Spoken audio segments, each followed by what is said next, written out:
विषयमा म चाहिँ आज सर्लाहीको क्षेत्र नम्बर 3 मा रहेको लखनदेही खोला नेपाल र इन्डियाको बोर्डरको साइडको बिचमा पर्छ। यहाँदेखि पारी जानुभयो भने चाहिँ बोर्डर साइड 19 किलोमिटर पर छ भनेदेखि यहाँ चाहिँ नेपालको रहेको छ।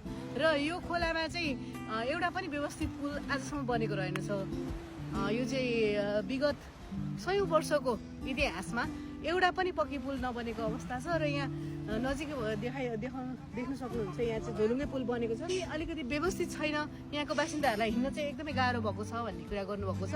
यति राम्रो छ यो खोला चाहिँ, यति राम्रो छ कि यहाँ हामीले चाहिँ भोलिको दिनमा टुरिस्टहरूलाई डेजर्ट सफारीको रूपमा सफारी ल्याएर पनि हामीले दुबईको झल्को दिन सक्छौँ। र यो ऐतिहासिक ठाउँमा आउन पाउँदा मलाई चाहिँ एकदमै गर्व लागेको छ, खुसी लागेको छ। र चाँडोभन्दा चाँडो यो ठाउँमा चाहिँ भविष्यमा पुल बनेर यहाँ चाहिँ टुरिस्टको एउटा राम्रो गन्तव्य बन्ने छ भन्ने विश्वास छ। धन्यवाद।